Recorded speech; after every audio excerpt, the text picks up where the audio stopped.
প্রায় ২ বছরের প্রতীক্ষার অবসান ঘটিয়ে অবশেষে বাংলাদেশি পর্যটকদের জন্য খুলে গেল ভারতের দুয়ার।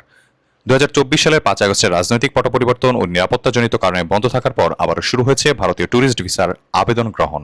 নতুন হাইকমিশনার দীনেশ ত্রিবেদীর দায়িত্ব গ্রহণের পরপরই এই ঘোষণা আসে। আবেদন কেন্দ্রসমূহের মধ্যে রয়েছে ঢাকা, চট্টগ্রাম সহ দেশের ৫টি আইভেক কেন্দ্র থেকে এখন পর্যটন ভিসার আবেদন জমা দেওয়া যাবে। তবে এবারের আবেদন প্রক্রিয়ায় কিছু গুরুত্বপূর্ণ পরিবর্তন আনা হয়েছে।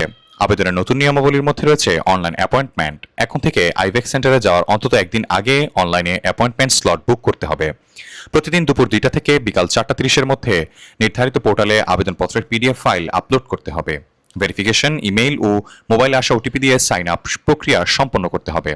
প্রতিদিন সন্ধ্যা ৬টার পরবর্তী দিনের জন্য অ্যাপয়েন্টমেন্ট স্লট বুকিং উন্মুক্ত করা হবে। মূল পাসপোর্টের মেয়াদ কমপক্ষে ৬ মাস থাকতে হবে, সাথে সব পুরনো পাসপোর্ট জমা দিতে হবে।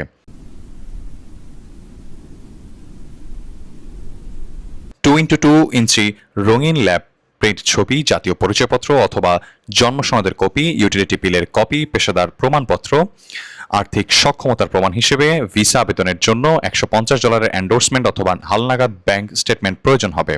আবেদন ফি হিসেবে থাকবে ট্যুরিস্ট ভিসার জন্য সরকারি কোনো ফি না থাকলেও আইভ্যাক প্রসেসিং চার্জ হিসেবে $১৫০০ অনলাইনে অ্যাপয়েন্টমেন্টের সময় পরিশোধ করতে হবে। কর্তৃপক্ষ জানিয়েছে, অনলাইনে একবার ফর্ম জমা দিলে আর সংশোধনের সুযোগ থাকবে না, তাই সব তথ্য সাবধানে যাচাই করে নিতে হবে। আবেদন জমা দেওয়ার পর ভিসা প্রসেস হতে সাধারণত ৩টি কার্যদিবস সময় লাগতে পারে।